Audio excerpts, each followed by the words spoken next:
Bitcoin to me prices out people. So in this cycle, this one that we've just been through, you have priced out Western middle class. As it does this and goes to the next cycle and the scarcity increases even more, you're going to price out single digit millionaires, and then you're going to price out double digit millionaires, and it will just keep going like that. So it's not that I think that it is someone's last chance. It is a bunch of people's last chances. So today we're going to be explaining why you only have 387 days left to buy 0.1 Bitcoin. We're also going to be running the numbers and doing the maths, showing you why 0.1 Bitcoin could be generational wealth, but if you want to get your hands on that generational wealth, you only have this last cycle to act. So we're going to be explaining all of this by looking at 8 different charts. But before we go through these 8 charts, we need to characterize each person who holds a certain amount of Bitcoin. So anybody that holds less than 0.1 Bitcoin or 10% of a Bitcoin, they are known as a shrimp. Now, anyone who holds between 0.1 Bitcoin and 1 Bitcoin, we call those guys a squid. Now, anybody who owns between 1 Bitcoin and 50 Bitcoin, this is kind of like the baller status, okay? So these people are known as a crab. So the next step up is between 50 Bitcoin and 100 Bitcoin. This is known as a lobster. And then if you're between 100 Bitcoin and 500 Bitcoin, we call you an octopus with 8 legs. And then we can see that if you own between 500 Bitcoin and 1,000 Bitcoin, we call you a fish. So as you can see, as the number of Bitcoin you hold increases, the type of sea animal you are changes a little bit. We're not going to get into all of them because lots of different people actually measure this very differently.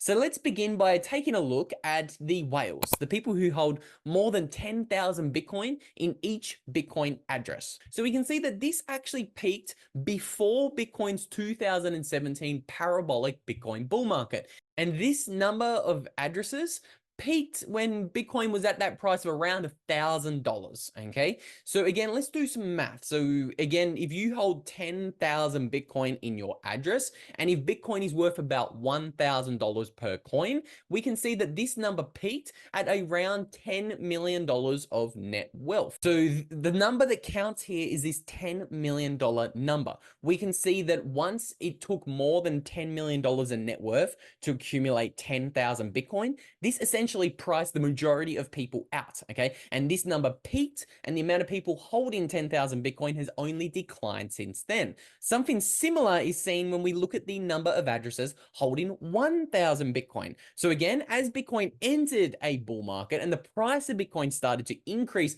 past $20,000 in early 2021, all of a sudden, the number of addresses holding 1,000 Bitcoin has peaked, and it looks as if it's not going to get above that level that it reached in early 2021. We've had 3 years, and it looks as if that was once again another threshold. So let's do some maths. We can see if you were to hold 1,000 Bitcoin in your address, and if Bitcoin's at around $20,000 per coin, all of a sudden, that means that you would need $20 million worth of Bitcoin to hold more than 1,000 coins in your addresses. So already we've showed that this number peaked for the 10,000 Bitcoin whales at around $5 million per, address. And we can see that the number for a 1,000 Bitcoin whale has peaked at around $20 million per address. Remember those numbers because they're going to be very important to remember. Now, when we take a look at the addresses holding more than 100 Bitcoin, we can see something interesting again. This number once again peaked in 2017 as Bitcoin crossed that $1,000 threshold. So at the time, if you've got 100 Bitcoin in your addresses and Bitcoin's $1,000 per coin, so that means that this kind of threshold for this entity who holds 100 Bitcoin has kind of reached a peak at a $1 million net worth. So again, we're kind of seeing a little bit of a trend here by looking at the 3 different types of holders that we've taken a look at so far, okay? So the number of entities holding 10,000 Bitcoin kind of peaked at a $10 million threshold or a $10 million net worth. Then when we looked at the addresses holding 1,000 Bitcoin, this peaked at about $20 million or like a $20 million threshold.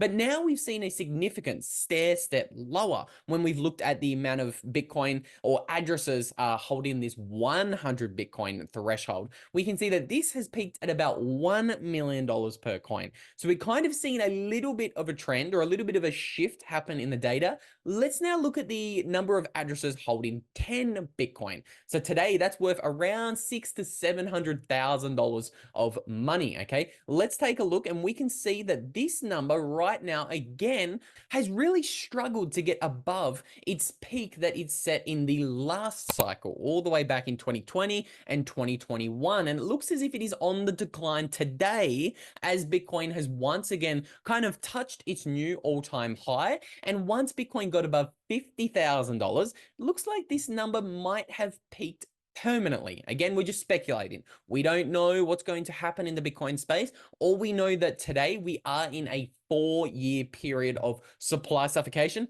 There's less and less Bitcoin on exchanges, meaning that it's going to become more and more difficult for entities to accumulate such a large amount of Bitcoin in their addresses. Again, there's 60 million millionaires and there's only 21 million Bitcoin. And we know that 10 million of those Bitcoin have not actually moved in the past 3 years, okay? Every single year, the amount of Bitcoin being hodled is growing every single cycle. So again, this is very, very interesting. And this helps to explain why time is actually running out for you to accumulate your generational wealth. We're going to get to 0.1 Bitcoin in a moment, but let's do the maths on this entity holding 10 Bitcoin first, okay? So if Bitcoin's crossed $50,000 per coin, for you to hold 10 Bitcoin, that means that you probably need around a $500,000 threshold. Again, we're seeing this stair step lower the longer we get into Bitcoin's 15-year life cycle. Again, very interesting trend to pay attention to. So now the next couple of charts we're going to look at kind of confirms the fact that, look, when we get to a $500,000 threshold or $1 million threshold, all of a sudden it looks as if somebody with this amount of net worth is never going to accumulate X amount of Bitcoin. Because when we look at the number of addresses holding 1 Bitcoin, we can see it hasn't peaked yet. We've seen no signs that this number has peaked, because today to own 1 Bitcoin, you need about $60,000 to $70,000, okay? So again, we can see that this number is only increased, and we can see something similar with that 0.1 Bitcoin figure we always talk about here on the channel. Right now, this number is going absolutely parabolic, as it appears like everybody around the world is beginning to recognize that this number of Bitcoin is something you need to accumulate very quickly. This too is going absolutely parabolic. And we can see something similar when we look at the number of addresses holding 0.01 Bitcoins. This is 1% of a Bitcoin. This is still growing and it's showing no signs of peaking. But the big question you guys have come here to find out is, when will the number of addresses holding 1 Bitcoin and 0.1 Bitcoin peak?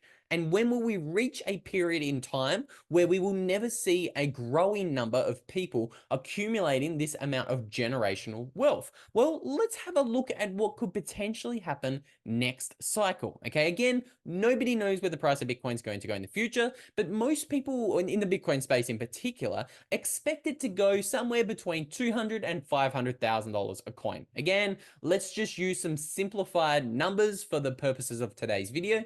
Let's assume Bitcoin gets to $500,000 next cycle. Again, a lot of people are going to say, oh, that's too bullish. Again, you can run your own calculations and your own assumptions, but for the ease of today's video, let's use that $500,000 number for some easy demonstrative purposes. So when Bitcoin hits that number, all of a sudden, the number of addresses holding 1 Bitcoin might actually slowly begin to decline and even peak forever, okay? Because again, we've shown from the first 4 charts that we looked at, typically once you got above that $500,000 net worth level or $1 million net worth level, it's appeared that it's became nearly impossible for more actual addresses holding that amount of Bitcoin to increase, okay? So we could expect to see something similar when at $500,000 Bitcoin, all of a sudden you need $500,000 to accumulate more than 1 Bitcoin. And this is, again, the kind of period or the time, so to say, where we see the prior Bitcoin whales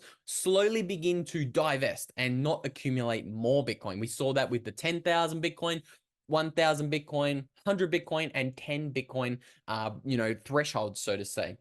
So again, I think this is why this potentially upcoming cycle could be your last chance to accumulate 1 Bitcoin and 0.1 Bitcoin. But let's actually run the maths a little bit further, and let's look at how many people could even theoretically accumulate 1 Bitcoin or 0.1 Bitcoin, because again, Bitcoin is incredibly scarce. There is also just not that many people in the world who have that kind of wealth to throw at Bitcoin. So this wealth pyramid is fascinating because it shows how many people have a net worth of each kind of different threshold. Now, the one we're most interested in is the number of people that have between $100,000 and $1 million.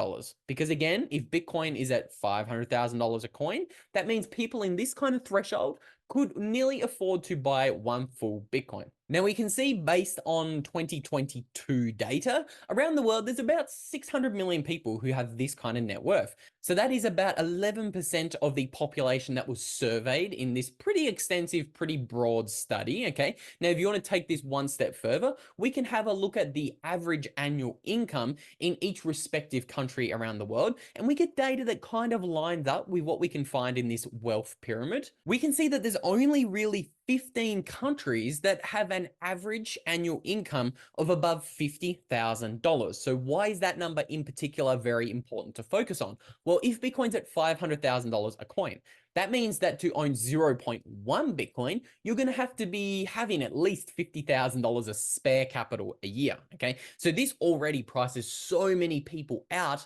if Bitcoin reaches those kind of price levels in the next cycle. We can see that there's only 15 countries out of like over 200 who have an average annual income above that 0.1 Bitcoin or above that 50,000 fiat dollars every single year. But again, I think both of the two recent data points we looked at, the wealth pyramid and this table here, looking at the average income every single year, is a little bit deceptive, because just because somebody has $100,000 in net worth or they earn $50,000 every single year doesn't mean they have that amount of spare income to actually buy some Bitcoin. And we can see this very clear in the data today, okay? America is known as one of the wealthiest countries around the world, okay? It is the global reserve hegemon today. But we can see that around half of all Americans in the country cannot come up with a $1,000 bill in case of an emergency. And this is because people are living pay to paycheck in America. We can see that the number of credit card debt is absolutely soaring in America today, as the personal savings rates are absolutely declining, okay? Now, this is because the numbers could be a little bit interesting or deceptive, because a lot of Americans probably own a home, okay? And we know that homes have gone up in price a lot over the past decade and 2 decades, where we've seen assets that have been significantly monetized because of this fiat experiment we keep going further and further into.